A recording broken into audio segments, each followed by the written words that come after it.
Gentlemen, welcome back. Good to see you again. Yeah, thank you. Pleasure. Good to see you. you. Brandon, good to see you. So, last year, Realcomm, you hadn't merged yet. Nope. But your merger, your $300 million merger was a story industry-wide. As reported. As reported, yes. So, who knows what really was the case. But what's been going on? How has the merger been coming along? And then once we talk about that, I want to see where you're heading. Yeah, you want to take that? Yeah, I mean, honestly, like mergers are hard. They really are.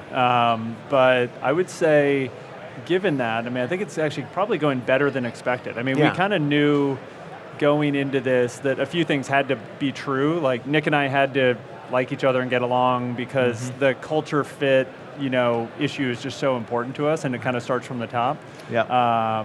And then we had to really genuinely believe that like when you put these two companies together, it's a 1 + 1 = 5 type of equation for our customers, right? In terms of product development speed, in terms of the two technology platforms themselves, when integrated together, is creating something new for every high-tower customer and every VTS customer. So those are like all the things that we were thinking about. They were like, okay, what defines success or failure in making this merger happen?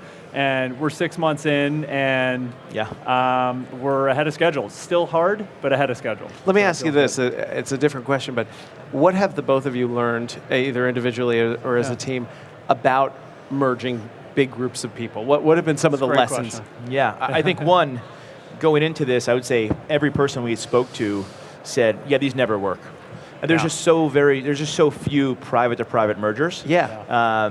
And there's a few reasons why that happens, right? One is egos is a big part of it. Two is economically it's sometimes hard as you're both high growth companies to make it work. But for us we just knew that taking the focus off each other and putting it on the customer was so important, not just for us but for them, that we had to make it work. I think what we learned was when you get two groups of like-minded people who really truly have the same North Star, you can kind of do anything. It's going to be hard. You're going to have all the kind of traditional issues that you would have. Right. Attrition, technical stacks. I mean, luckily ours were identical, so that actually wasn't a big problem. Yeah. But all the issues that any merger has, whether it's private or public. But if you really, really want to do the deal and you know the value's there, you can kind of get through anything. It actually was easier than I thought it would be. So I think being on kind of this side of it now, I think like this is one thing that we did right that I would, if we have friends that were in an M&A or merger type of situation, it's like you've got to distill like what the post-merger mission is for the company in very clear and simple and inspiring terms. And for us, it was like everyone knew what we were doing. We're like, we've got to stick the landing on our customer migration. We've got to be a breath of fresh air for the industry in terms of how two technology companies might merge and how a technology stack might integrate. And we've got to focus on the core, right? Like it was just all about that, and everyone kind of knew it. Everyone from customer support to product management knew it, and it's, in retrospect, that's probably one of the best things that we did, is just keep it simple, and we've got 3 focus areas for 2017, and we're just like, heads down, get What are your 3 areas? I mean, it was stick the landing on the migration, do an incredible job, invest in the core platform, all of the functions and capabilities that are being used by now 500 institutional landlords, just make them 50% better, make them faster, easier to use, et cetera. And then the third one for us as a company was we're merging 2 separate organizations that have different systems and processes and practices and organizational structures. So third was like, we are going to overinvest in our infrastructure as a company, like our business infrastructure, not the product that we're building, but the tools that our finance team has to figure out what's going on in finance, the tools that our onboarding team has to onboard the next 100 million square feet of new customers. We got to double down on those, because if we don't, we're going to go start to build this like machine that just has like a poor foundation, right? And so those are the 3 things that we hammer on it. We have a bi-weekly all hands meeting. We talk about those things at every all hands meeting. We just remind the company, this is what we're doing. And then we kind of walk through how we're doing against those goals. So. Why do you think that you've become an industry leader? What is it that makes people prefer VTS? I think one, we tackled a problem that candidly no one had really solved or was really that interested in solving, because you had a group of people who hadn't changed in a very long time, who had kind of created a standard which was spreadsheets, and it was a product for them, right? It was, absolutely. our activity reports or our revenue is tracked in this very standardized spreadsheet that everyone has, and no one wanted to really productize it. So I think we took an approach of really partnering with the customer that I don't think many other tech companies in the space have really truly done. Yeah. Maybe they do it after the fact to iterate, but ours was more of a community-based approach where, okay, we know you're going to have to use this thing, right?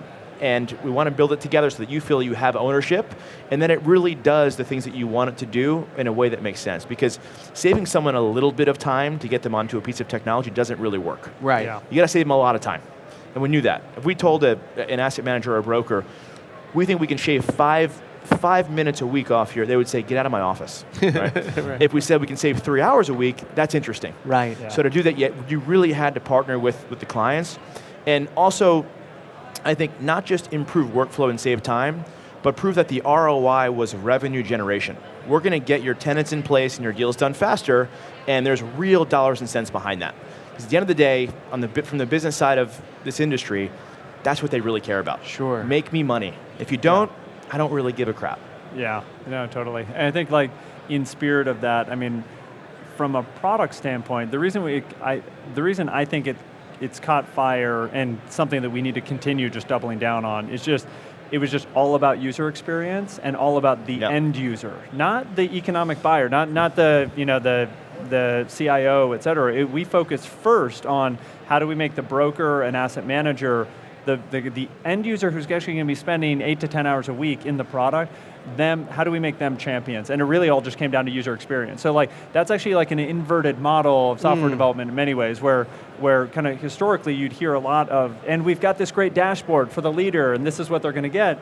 Meanwhile, that poor end user has just this really shitty experience, and they hate it. They hate software. And actually, there's a big scar tissue that we're trying to get through in commercial real estate, which is there's a very healthy frustration and skepticism with CRE technology because it's painful for the end user to use. It's not on my mobile phone. It's really slow. It doesn't even seem like it's built for me. It's built for someone who's looking at a report. We completely inverted that model and built what we felt like was a consumer user experience that we would use, frankly. They were like, I wouldn't use that. We would always say it. We're like, I wouldn't use that. Keep going. Like, we got work to do.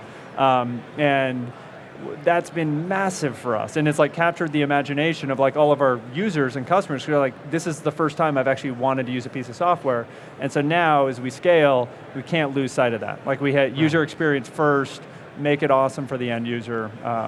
So I'd say lastly, we coordinate our outfits so that we're synchronized. You got the memo. Yeah. Jeans and white Usually, shirt. So that's when people invest in VTS, the secret sauce. That's the real issue. It's all about the attire. Totally. As we wrap up, what do people have to look forward to in the next, say, 24 months from the company? Oh man, it's so cool. Last week we had our user conference, which is basically our customers coming together.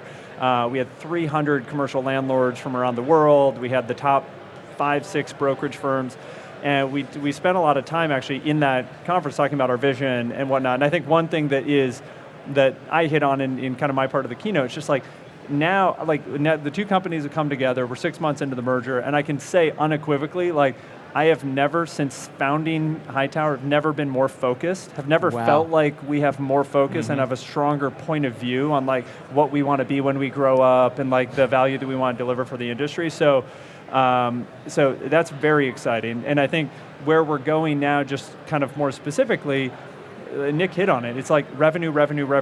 Like our platform needs to be like quantitatively associated with an acceleration in their core business, which is leasing revenue, right? Yep. And that's through acquiring new tenants, that's through better conversion rates and speed, that's through retaining those tenants through a new product that we call TRM, and then instrumenting every step of that revenue funnel along the way so that these folks in this audience have the kind of analytics and oversight and dashboards that like the VP of sales at IBM has had for the last 10 years. I think I can forecast his revenue out 4 quarters to the dollar. Right. We need to be able to do the exact same thing because whether we know it or not, or whether we track it or not, every property in commercial real estate around the world has a revenue funnel.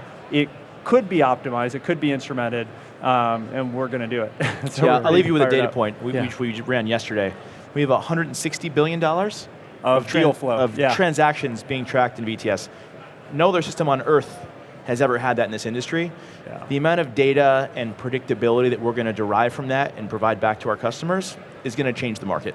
Yeah. So that's where we're going. Terrific. Guys, thank you so much. Nick, Brandon, thank you so much. Thanks for taking the time. And terrific. We are going to take a break. Thank these guys from VTS for being with us, and we'll see you back.